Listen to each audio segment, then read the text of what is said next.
ಹೋರಿಗಾಗಿ ರೈತ ಆತ್ಮಹತ್ಯೆ ಮಾಡಿಕೊಂಡಿದ್ದಾರಂತೆ. ಹೋರಿ ತೆಗೆದುಕೊಂಡು ಹೋಗಿ ವಂಚನೆ ಮಾಡಿರುವ ಆರೋಪ ಕೇಳಿ ಬಂದಿದೆ. ಹಿರೇಕೆರೂರಿನ ಹುಣಬಿಗೊಂಡ ಗ್ರಾಮದಲ್ಲಿ ನಡೆದಂತಹ ಘಟನೆ ಇದು. ವಿಷ ಸೇವಿಸಿ ಆತ್ಮಹತ್ಯೆ ಮಾಡಿಕೊಂಡಿದ್ದಾರೆ ಸುರೇಶ್ ಸಾವಿಗೆ ನ್ಯಾಯ ಕೊಡಿಸಬೇಕು ಅಂತ ಪತ್ನಿ ಈಗ ಕಣ್ಣೀರು ಹಾಕ್ತಿದ್ದಾರೆ. ಸುರೇಶ್ ಅಲ್ಲ, ನೂಲೇಶ್. ಹೋರಿ ತೆಗೆದುಕೊಂಡು ಹೋಗಿ ಮೋಸ ಮಾಡಿದ್ದಾರೆ. ಆ ಕಾರಣಕ್ಕೆ ಗಂಡ ಮನನೊಂದು ಆತ್ಮಹತ್ಯೆಗೆ ಶರಣಾಗಿದ್ದಾರೆ. ದಯವಿಟ್ಟು ಗಂಡನ ಸಾವಿಗೆ ನ್ಯಾಯ ಕೊಡಿಸಿ ಅಂತ ಈಗ ಪತ್ನಿ ಕಣ್ಣೀರು ಹಾಕ್ತಿದ್ದಾರೆ. ರಿಪಬ್ಲಿಕನ ಕ್ಯಾಮೆರಾ ಮುಂದೆ ಕಣ್ಣೀರಿಟ್ಟಿದ್ದಾರೆ ಸುನಂದ.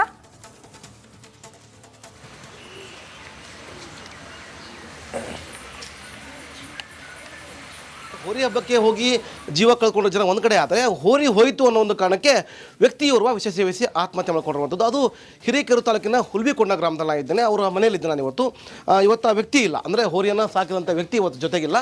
ಅವರ ಧರ್ಮಪತ್ನಿಯಿಂದ ಅವ್ರು ಮಾತಾಡ್ತಾ ಹೋಗ್ತೀನಿ. ಅಮ್ಮ, ಈಗ ಯಜಮಾನರು ಯಾವ ರೀತಿ ಹೋರಿ ಮೇಲೆ ಪ್ರೀತಿ ಇದ್ರು, ಈ ಹೋರಿನ ಎಲ್ಲಿ ತಂದಿದ್ರಿ ಅಂತ ನೀವು? ಈ ಹೋರಿ ಗಂಗಾವತಿಯಲ್ಲಿ ತಂದಿದ್ರಿ. ಭಾಳ ಚೆನ್ನಾಗಿ ಪ್ರೀತಿ ಮಾಡ್ತಿದ್ರಿ ಹೋರಿನ. ಅಷ್ಟ ಒಳ್ಳೆಯವರು ಇದ್ರಿ ಅವರು.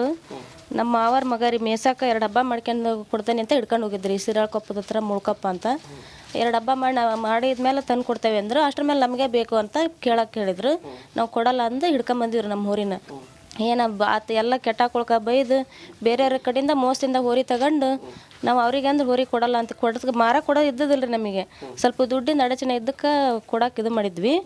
ಅವರು ಬೇರೆ ಅವ್ರ ಕಡೆಯಿಂದ ಮೋಸ ಮಾಡಿ ತಗೊಂಡು ಹೋಗಿ ನಮ್ಮ ಮನೆಯವ್ರಿಗೆ ನಮ್ಮ ಊರು ನಮಗೆ ಹೆಂಗೆ ಬಂತು ಹಂಗೆ ನಮ್ಮ ಅವ್ರು ಕೆಟ್ಟಾಕೊಳ್ಕ ಮಾತಾಡ್ಯಾರ. ಅವ್ರಿಗೆ ನಮ್ಮ ಮನೆಯವ್ರು ಯಾವತ್ತಿಗೆ ಯಾರಿಗೆ ಒಂದು ಬೈಗಳು ಬೈದಾರಲ್ರಿ. ಏನೇನೋ ಭಾಳ ಮಾತಾಡಿದ್ದಕ್ಕೆ ಭಾಳ ಮಾನಸಿಕ ಹಿಂಸೆ ಮಾಡ್ಕೊಂಡು ಅವ್ರು ಪಾಯ್ಸನ್ ಕುಡಿದು ಇದು ಮಾಡ್ಕೊಂಡು. ಸರಿ ನಮ್ಮ ಆಮೇಲೆ ಎಷ್ಟು ದಿನದ ಕೆಲಸ ಮಾಡ್ತಿದ್ರು? ನೂಲೇಶ್ ಮುತ್ತಿಗೆರೆ. ನೂಲೇಶ್ ಅವರಿಗೆ ಹೋರಿ ಅಂದ್ರೆ ಪಂಚ ಪ್ರಾಣ ಆಗಿತ್ತು. ಅಂದರೆ ಇವನೇನು ಹೋರಿ ಅಕ್ಕಾಡಕ್ಕಂತ ತಂದಿದ್ರು ಅಥವಾ ಮನೆಗೆ ಬಳಕೆ ತಂದಿದ್ರು? ಈಗ ನಾವು ಕಮ್ತಕ್ಕ ಅಂತ ಅಂದಿದ್ವಿ ರೀ. ಎರಡು ಹೋರಿ ತಗೊಂಡಿದ್ವಿ. ಅದು ಚೆನ್ನಾಗಿ ಹಬ್ಬ ಮಾಡಿದ್ದಕ್ಕೆ ಹಬ್ಬಕ್ಕೆ ಬಿಟ್ಟಿದ್ರಿ. ಈ ಹೋರಿ ತೊಗೊಂಡು ಹೋಗಿ ಅಕ್ಕಾಡಕ್ಕೆ ಬಿಟ್ಟವ್ರು ಯಾರು? ಇದನ್ನು ಹೆಂಗೆ ಬಳಕೆಗೆ ಬಂತಿದ್ದು? ಇಲ್ಲಿ ನಮ್ಮೂರಾಗ ನಾರ್ಮಲ್ ಹಬ್ಬಕ್ಕೆ ಬಿಟ್ಟಿದ್ವಿ ರೀ. ಅವರು ಸಿರಾಕೊಪ್ಪ ಇದು ಮಳವಳ್ಳಿ ಆಮೇಲೆ ಸಿರಳ್ಳಿ ತಾಂಡ ಅಂತ ಇದೆ ರೀ. ಅಲ್ಲಿ ಅವ್ರು 2 ಹಬ್ಬ ಮಾಡಿದ್ರಿ. ಚೆನ್ನಾಗಿ ಮಾಡಿದ್ದಕ್ಕೆ ನಮಗೆ ಕೊಡ್ರಿ. ನಾವು ಫಸ್ಟ ಹೇಳೇ ಕೊಟ್ಟಿದ್ವಿ ರೀ ಅವರಿಗೆ. ಮರ ಕೊಡಲ್ಲಪ್ಪ, 2 ಹಬ್ಬ ಮಾಡ್ಕೊಂಡು ಕೊಡೋದಾರೆ ತಗೊಂಡು ಹೋಗು ಒಂದು ಊರಿಂದ ಒಂದು ಜೀವ ನಮ್ಮ ಮಾವರೇ ಬೇರೆ ಅದಲ್ರಿ ಅವ್ರು. ಈಗ ಮೋಸ ಮಾಡಿದ್ರು ಅಂತ ಹೇಳ್ತೀವಿ. ಯಾವ ಥರ ಮೋಸ ಮಾಡಿದ್ರಿ? ನಿಮಗೆ ಹೋರಿ ತೊಗೊಂಡು ಮನೆಗೆ ಬಂದು ತೊಗೊಂಡು ಹೋದ್ರ ಅಥವಾ ಕತ್ಕೊಂಡು ಹೋದ್ರೆ ಏನು ಮಾಡಿದ್ರು? ಬೇರೆಯವ್ರನ್ನ ನಾವು ಹೋರಿ ಹಿಡ್ಕೊಂಬಂದ್ವಲ್ರಿ ವಾಪಸ್ಸು. ನಮಗೆ ದೇವಸ್ಥಾನಕ್ಕೆಲ್ಲ ಹೋಗಿ ದೇವಸ್ಥಾನ ಎಲ್ಲ ಸುತ್ತದ ನಮ್ಮ ಮಾವನ ಮಗ ಅವ್ರು ಹೋರಿ ತಗೊಂಡು ವಾಪಸ್ ಹಿಡ್ಕೊಂಡು ಹೋಗ್ಯಾರ. ನಮಗೆ ಮರ ಕೊಟ್ಟಲ್ಲ ಅವ್ರಿಗೆ ಅವ್ರ ಮನೆ ನಾಶ ಆಗಲಿ ಒಳ್ಳೇದಾಗಬಾರ್ದು ಅವ್ರಿಗೆ ದೇವ್ರು ತೋರಿಸ್ಲಿ ಅಂತ ಎಲ್ಲ ಕೇಳ್ಕೊಂಡನ್ರಿ. ಇಲ್ಲ ಸಿರಾಕೊಪ್ಪ ಸ್ಟೇಷನಿಗೆ ಹೋಗಿ ಅಲ್ಲಿ ಹೆಂಗೆ ಬೇಕಂಗೆ ಬೈದಾರ ನಮ್ಮ ಮಾವರು. ನೀನು ಹೋರಿನೂ ಕೊಡಲ್ಲ, ಯಾವ ಕಾರಣಕ್ಕೂ ಹೋರಿನೂ ಕೊಡಲ್ಲ, ನಿನಗೆ ದುಡ್ಡು ಕೊಡಲ್ಲ, ಸತ್ರ ನಿನ್ನ ಹೆಣದ ಮೇಲೆ ತಂದು ಹಾಕ್ತೇನೆ ದುಡ್ಡು ಅಂತ ಹೇಳ್ಯಾರಿ. ಬಂದು ಅದನ್ನ ತಲೆ ಇಟ್ಕೊಂಡು ಪಾಯ್ಸನ್ ಕುಡಿದ್ಬಿಟ್ಟಾರೆ. ಯಾವತ್ತು ಕುಡಿದ್ರು ಪಾಯ್ಸನ್? ಅವ್ರ ಮನೆಗೆ ನೀವೆಲ್ಲ ಎಲ್ಲಿ ಹೋಗಿದ್ರಿ? ಇದ್ರ ಮನೇಲಿ? ನಾವು ಮನೇಲಿ ಇದ್ದದಿಲ್ರಿ, ಇಲ್ಲದ ಟೈಮಿಗೆ ಕುಡ್ದಾರೆ. ಅಂದರೆ ಒಂದು ಕಡೆಗೆ ನೆಚ್ಚಿನ ಹೋರಿಯನ್ನು ಕಳೆದುಕೊಂಡಂಥ ವ್ಯಕ್ತಿ ಏನಿದ್ದಾರೆ ಅವ್ರಿಗೆ ಅದ್ರ ಮೇಲೆ ಪ್ರೀತಿ ಇರುತ್ತೆ. ಅಂದರೆ ಉತ್ತರ ಕರ್ನಾಟಕದಲ್ಲಿ ಹೋರಿ ಅಂದ್ರೆ ಒಂದು ರೀತಿಯಲ್ಲಿ ಜೀವ. ಯಾರು ಮೋಸ ಮಾಡಿದ್ರು ಅವರ ಹೆಸರುಗಳನ್ನು ಹೇಳಿ ವ್ಯಕ್ತಿಯೊಬ್ಬ ಅಂದರೆ ಈಗ ಲೈವ್ ಮುಖಾಂತರ ವಿಡಿಯೋ ಮಾಡಿ ಜೀವನ ತೆತ್ತಿರುವಂಥದ್ದು. ವಿಷ ಕುಡಿದು ಕುಟುಂಬವನ್ನು ತ್ಯಜಿಸಿ ಹೋರಿಗಾಗಿ ಜೀವ ಬಿಡಿದ ಅಂತ ಹೇಳ್ಬೋದು. ಕ್ಯಾಮ್ರಾ ಪರ್ಸನ್ ಶಂಕರ್ ಜೊತೆ ಮಾರುತಿ PM, ರಿಪಬ್ಲಿಕ್ ಕನ್ನಡ, ಹಾವೇರಿ.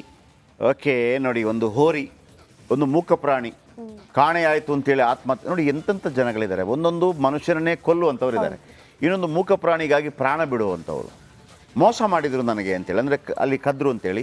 ನಾನು ಅಲ್ಲಿ ಸಂಬಂಧಪಟ್ಟ ಯಾರು ಕದ್ದಿದ್ದೀರೋ, ನೋಡ್ರಪ್ಪ, ಒಂದು ಜೀವ ಹೋಗ್ಬಿಟ್ಟು ನೀವು ಹೋರಿಯನ್ನು ಕದೀತೀರಿ ಅಂತಂದರೆ ಅದು ನಿಮಗೆ ಯಾವತ್ತೂ ಒಳ್ಳೇದು ಮಾಡಲಿಕ್ಕೆ ಸಾಧ್ಯ ಇಲ್ಲ. ದಯವಿಟ್ಟು ತಪ್ಪೋ ಒಪ್ಪೋ ಅಟ್ಲೀಸ್ಟ್ ರಾತ್ರಿ ಹೊತ್ತಾದರೂ ತಂದು ಆ ಮನೆ ಮುಂದೆ ಬಿಟ್ಬಿಟ್ರಪ್ಪ, ಅದನ್ನು ಬಿಟ್ಬಿಡಿ. ನಂಬರ್ 1.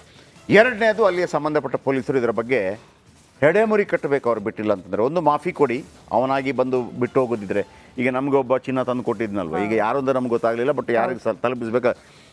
ಈಗಲಾದರೂ ಮನ ಪರಿವರ್ತನೆ ಆಗಿ ಆ ಹೋರಿ ಕದ್ದವರು ದಯವಿಟ್ಟು ತಂದು ಕೊಡಿದ್ರೆ ಇಡ್ರಪ್ಪ. ನಿಮಗೆ ಅದರಿಂದ ಸಿಗುವಂಥದ್ದು ಏನು ಎಷ್ಟು ದುಡ್ಡು ಸಿಗ್ಬೋದು ಅದು ಖಂಡಿತವಾಗ್ಲೂ ನಿಮಗೆ ಸಿಗ್ಬೋದು. ಇದು ಮಾನವೀಯ ಕಳಕಳಿಯಿಂದ ಹೇಳುತ್ತಾ ಇರುವಂಥದ್ದು.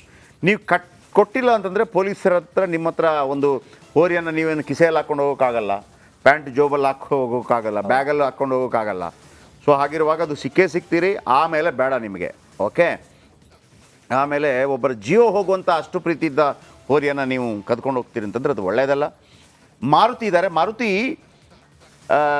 ಯಾರು ಕದ್ದಿದ್ದಾರೆ ಅನ್ನುವಂಥ ಐಡಿಯಾ ಏನಾದರೂ ಇದೆಯಾ? ಪಾಪ ಆ ಮನುಷ್ಯ ಒಂದು ಪ್ರಾಣಿಗಾಗಿ ಪ್ರಾಣ ಕಳ್ಕೊಂಡ ಅಂತ ಹೇಳುವಾಗ ತುಂಬ ದುಃಖ ಆಗುತ್ತೆ. ಆಮೇಲೆ ಪೊಲೀಸ್ ಸ್ಟೇಷನಲ್ಲಿ ಇದರ ಬಗ್ಗೆ ಕಂಪ್ಲೇಂಟ್ ಆಗಿದೆ. ಕಂಪ್ಲೇಂಟ್ ಆಗಿಲ್ಲ ಆದರೂ ಕೂಡ ಕಂಪ್ಲೇಂಟ್ ಮಾಡಿಸ್ಬೇಕು. ಇದನ್ನು ಒಂದೋ ಸರಿಯಾಗಿ ತಂದು ಕೊಡಲಿ, ಇಲ್ಲ ಅವನ ಹೆಡೆಮುರಿ ಕಟ್ಟಿಬಿಟ್ಟಾದರೂ ಆ ಹೋರಿಯನ್ನು ತಂದು ಕೊಡಬೇಕು. ಏನು ಮನುಷ್ಯರ ಬಗ್ಗೆ ನಾವು ಮಾತಾಡ್ತೀವೋ ಅಷ್ಟೇ ಪ್ರೀತಿಯಿಂದ ಈ ಪ್ರಾಣಿ ಬಗ್ಗೆ ಕೂಡ ಮಾತಾಡ್ತಾ ಇದ್ದೀವಿ. ಇದರ ಬಗ್ಗೆ ಏನಾದರೂ ಮಾಹಿತಿಗಳು ಸಿಕ್ಕಿದೆಯಾ ಮಾರುತಿ? ಜಯಪ್ರಕಾಶ್ ಶೆಟ್ಟರೆ, ನಿಜಕ್ಕೂ ಇದನ್ನ ಕದಿದ್ದಂತಲ್ಲ, ವ್ಯಾಪಾರ ಮಾಡ್ಕೊಂಡೋಗಿತ್ತು. ಅಂದ್ರೆ ಯಾರಿಗೆ ಕೊಡಬೇಕಿತ್ತು ಯಾರಿಗೆ ಕೊಡಬಾರ್ದಿತ್ತು ಅಂತ ಯೋಚನೆ ಮಾಡಿದ್ರು ಹೋರಿಯ ಮಾಲೀಕನ ಬಿಟ್ಟಂತ ವಿಚಾರ ಇದು. ಸಂಬಂಧಿಕರನ್ನ ಕೇಳ್ತಾರೆ, ಕೊಡೋದಿಲ್ಲ. ಯಾಕಂದ್ರೆ ಇದು ಜಮೀನಲ್ಲಿ ಉಳುಮೆ ಮಾಡ್ಲಿಕ್ಕೆ ತಂದಂತ ಹೋರಿ ಆಗಿದ್ವು. 2 ಹೋರಿಗಳು ತಂದಿರ್ತಾರೆ. ಅದು ಕಡಿಮೆ ರೇಟ್ 80-70 ತಂದಿರುವಂತದ್ದು. ದೀಪಾವಳಿ ಹಬ್ಬದಲ್ಲಿ ಅಖಾಡಕ್ಕೆ ಅಂದ್ರೆ ಖುಷಿಗೆ ಬಿಟ್ಟಿರ್ತಾರೆ, ಅಲ್ಲಿ ಓಟ ಓಡುತ್ತೆ. ಇದು ಓಡುತ್ತೆ, ಇನ್ಮೇಲೆ ಪ್ರೈಸ್ ಗೆಲ್ಲುತ್ತೆ ಅನ್ನೋ ಒಂದು ಕಾರಣ ಇಟ್ಕೊಂಡು ಬೇರೆಯವರು ಕೇಳ್ತಾರೆ, ಕೊಡಲ್ಲ. ಊರಿನವರನ್ನ ಹಿಡ್ಕೊಂಡು ಮೋಸ ಮಾಡಿ ಅದನ್ನ ವ್ಯಾಪಾರ ಮಾಡ್ತಾರೆ. 1 ಲಕ್ಷ ಮಟ್ಟಿಗೆ ವ್ಯಾಪಾರ ಮಾಡ್ತಾರೆ. ಅದಾದ ನಂತರ ಹಣನೂ ಕೊಡಲ್ಲ, ಹೋರಿನೂ ಕೊಡಲ್ಲ. ಇದನ್ನೇ ಗಂಧ ಹಿಡ್ಕೊಂಡು ಸಾಕಷ್ಟು ಬಾರಿ ಹೋಗಿ ಮನವಿ ಮಾಡ್ತಾರೆ, ನನ್ನ ಹೋರಿನ ಕೊಟ್ಬಿಡಿ, ಹಣನಾದ್ರು ಕೊಡಿ, ಹೋರಿನಾದ್ರು ಕೊಡಿ ಅಂತ ಕೇಳ್ತಾರೆ ನೂಲೇಶ್ ಅವರು. ಆ ಕಾರಣದಲ್ಲೂ ಕೂಡ ಕೊಟ್ಟಿರೋದಿಲ್ಲ. ಇದಾದ ನಂತರ ನಾನು ನಿನ್ನ ಹೋರಿನ ಕೊಡೋದನ್ನ ಕೇಳಿದಾಗ ಕೊಟ್ಟಿರಲಿಲ್ಲ ನೀನು, ಇವಾಗ ದುಡ್ಡು ಕೇಳ್ತಿದ್ಯಾ, ಹೋರಿಯನ್ನ ಕೇಳ್ತಿದ್ಯಾ ಅಂತಕ್ಕಂಥ ಗಲಾಟೆನ ಮಾಡ್ತಾರೆ. ಹೀಗಾಗಿ ಮನನೊಂದಂತಹ ನೂಲೇಶು ಯಾರು ಹೋರಿ ತೊಗೊಂಡಿರ್ತಾರೋ ಅವ್ರ ಎಲ್ಲ ಹೆಸರನ್ನ ಹೇಳ್ಕೊಂಡು ಮನೇಲಿ ಯಾರು ಇಲ್ಲಾಗ ವಿಷಯ ಕುಡಿದು ಆತ್ಮಹತ್ಯೆ ಮಾಡ್ಕೊಳ್ತಾನೆ. ತದನಂತರ ಅವ್ನು ಸತ್ತ ನಂತರ ಮನೆ ಬಾಗಿಲಿಗೆ ತಂದು ಹೋರಿನ ಬಿಟ್ಟು ಹೋಗುವಂತ ಕೆಲಸ ಮಾಡ್ತಾರೆ. ಅಂದ್ರೆ ಒಂದು ಜೀವ ಹೋದ ಮೇಲೆ ಹೋರಿ ತಂದು ಬಿಡ್ತಾರೆ. ಇದೀಗ ಅವನ ಹೆಂಡತಿ ಮಕ್ಕಳು ಗಣ್ಯರಲ್ಲಿ ಕೈ ತೊಳಿತಾರಂಥದ್ದು. ಇದಲ್ಲದೆ ಅವ್ರನ್ನ ಅರೆಸ್ಟ್ ಮಾಡಿ ನನ್ನ ಗಣ್ಯನಿಗೆ ನ್ಯಾಯ ಕೊಡಿಸಿ ಅಂತ ಹೇಳಿ ಈಗ ಪೊಲೀಸ್ ಠಾಣೆ ಮೆಟ್ಲಿದ್ದಾರೆ ಪತ್ನಿ ಸುನಂದ. ಆದ್ರೂ ಕೂಡ ಪೊಲೀಸರು ಹಿಂದೇಟಾಗ್ತಾ ಇದ್ದಾರೆ ಅರೆಸ್ಟ್ ಮಾಡ್ಲಿಕ್ಕೆ ಅಂತಕ್ಕಂಥದ್ದು ಆ ಮನೆಯ ಮಾಜಿ ಯೋಧ ಹೇಳ್ತಿರುವಂತದ್ದು. ಇದು ಅಲ್ಲದೆ ಇಷ್ಟೆಲ್ಲ ಕಾರಣವಾಗಿದ್ದೆ ಹೋರಿ ಅಂತ ಹೇಳ್ಬೋದು. ಅಂದ್ರೆ ಜಮೀನಲ್ಲಿ ಉಳುಮೆ ಮಾಡ್ಲಿಕ್ಕೆ ತಂದ ಹೋರಿ ಓಡ್ತು ಅನ್ನೋ ಒಂದು ಕಾರಣಕ್ಕಾಗಿ ಆ ಹೋರಿ ಹಬ್ಬ ಮಾಡಿದ್ರಾಯ್ತು, ಇದನ್ನ ದುಡಿಮೆ ಮಾಡಿದ್ರಾಯ್ತು, ದುಡ್ಡು ಮಾಡಬಹುದು ಅನ್ನೋ ಒಂದು ಕೆಟ್ಟ ದುರಾಭ್ಯಾಸನ ಹಿಡ್ಕೊಂಡಂತಹ ಜನರು ಹೋರಿಯನ್ನ ಖರೀದಿ ಮಾಡ್ತಾರೆ. ಇತ್ತ ಹಣನೂ ಕೊಡೋದಿಲ್ಲ, ಇತ್ತ ಹೋರಿನೂ ಕೊಡಲ್ಲ. ಹೀಗಾಗಿ ಮನನೊಂದ ಆತ್ಮಹತ್ಯೆ ಮಾಡ್ಕೊಂಡ ನೂಲೇಶ್ ನಂತರ ಮನೆಗೆ ಹೋರಿನ ತಂದ್ಬಿಟ್ಟಿರುವಂತದ್ದು. ಈಗ ಪೊಲೀಸರು ಮುಂದಾಗಬೇಕು, ಅವರ ಬಂಧಿಸಬೇಕು ಅಂತಕ್ಕಂಥದ್ದು ಕುಟುಂಬಸ್ಥರು ಈಗ ಆಕ್ರೋಶ ಹೊರಹಾಕ್ತಿರುವಂತದ್ದು. ಜಯಪ್ರಕಾಶ್ ಶೆಟ್ಟರೆ, ಇಲ್ಲ, ಚಂದ್ರು ಎಲ್ಲಿದ್ರು ಕೂಡ ಯಾವನ ಅದನ್ನ ದುಡ್ಡು ಕೊಟ್ಟಿಲ್ಲ ಮತ್ತೊಂದು ಕೊಟ್ಟಿಲ್ಲ ಆತನ ಮೇಲೆ ಮರ್ಡರ್ ಕೇಸ್ ಹಾಕ್ಬೇಕು. ಅವನಿಗೆ ಒಂದೋ ತಂದು ಕೊಡ್ತಾನೆ ಇಲ್ವೋ, ಯಾರು ಚಂದ್ರು ಯಾವನೇ ಆಗಿರಲಿ. ಮೋಸ ಮಾಡೋದು ಬೇರೆ, ಒಬ್ಬನ ಜೀವ ತೆಗೆಯೋದು ಬೇರೆ. ಯಾಕಪ್ಪ ಚಂದ್ರು, ಯಾಕೆ ದುಡ್ಡು ಕೊಡೋಕ್ಕಾಗಿಲ್ಲ, ಕಳ್ಳತನ ಮಾಡ್ತೀರಿ, ಒಂದು ಜೀವ ಹೋಯ್ತು.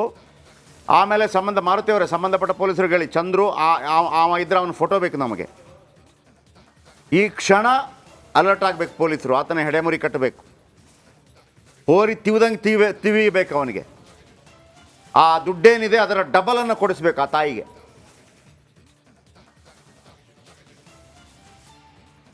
ಎಲ್ಲ ಪುಕ್ಷಟೆ ಸಿಕ್ಕಿದ್ರೆ ಪಿನಾಲ್ ಕುಡಿತೀನಿ ಅಂತ ಅಂದ್ಬಿಟ್ಟು ಹೋರಿನೂ ಬೇಕು ನಿಮಗೆ, ದುಡ್ಡು ಕೊಡೋಕ್ಕಾಗೋದಿಲ್ಲ 1.5 ಲಕ್ಷ, ನಿನ್ನ ಯೋಗ್ಯತೆ 1.5 ಲಕ್ಷ ಕೊಡೋಕ್ಕಾಗೋದಿಲ್ಲ ಅಂದರೆ ಯಾಕೋ ಖರೀದಿ ಮಾಡಿದೆ ಚಂದು? ಈ ಕ್ಷಣ ಅಲರ್ಟ್ ಆಗಬೇಕು ಹಾವೇರಿ ಪೊಲೀಸರು. ಇಲ್ಲ ಅಂತಂದರೆ 12ವರೆಗೆ ಸೂಪರ್ 3 ಇದನ್ನೇ ತಗೋತೀನಿ ನಾನು, ಅವ್ನು ಸಿಗೋ ತನಕ ಬಿಡೋದಿಲ್ಲ. ನೆಕ್ಸ್ಟ್ ಹೋಗಿ. ಹೋರಿಗಾಗಿ ರೈತ ಆತ್ಮಹತ್ಯೆ ಮಾಡಿಕೊಂಡಿದ್ದಾರಂತೆ. ಹೋರಿ ತೆಗೆದುಕೊಂಡು ಹೋಗಿ ವಂಚನೆ ಮಾಡಿರುವ ಆರೋಪ ಕೇಳಿ ಬಂದಿದೆ. ಹಿರೇಕೆರೂರಿನ ಹುಣಬಿಕೊಂಡ ಗ್ರಾಮದಲ್ಲಿ ನಡೆದಂತಹ ಘಟನೆ ಇದು. ವಿಷ ಸೇವಿಸಿ ಆತ್ಮಹತ್ಯೆ ಮಾಡಿಕೊಂಡಿದ್ದಾರೆ ಸುರೇಶ್ ಸಾವಿಗೆ ನ್ಯಾಯ ಕೊಡಿಸ್ಬೇಕು ಅಂತ ಪತ್ನಿ ಈಗ ಕಣ್ಣೀರು ಹಾಕ್ತಿದ್ದಾರೆ. ಸುರೇಶ್ ಅಲ್ಲ ನೂಲೇಶ್. ಹೋರಿ ತೆಗೆದುಕೊಂಡು ಹೋಗಿ ಮೋಸ ಮಾಡಿದ್ದಾರೆ. ಆ ಕಾರಣಕ್ಕೆ ಗಂಡ ಮನನೊಂದು ಆತ್ಮಹತ್ಯೆಗೆ ಶರಣಾಗಿದ್ದಾರೆ. ದಯವಿಟ್ಟು ಗಂಡನ ಸಾವಿಗೆ ನ್ಯಾಯ ಕೊಡಿಸಿ ಅಂತ ಈಗ ಪತ್ನಿ ಕಣ್ಣೀರು ಹಾಕ್ತಿದ್ದಾರೆ.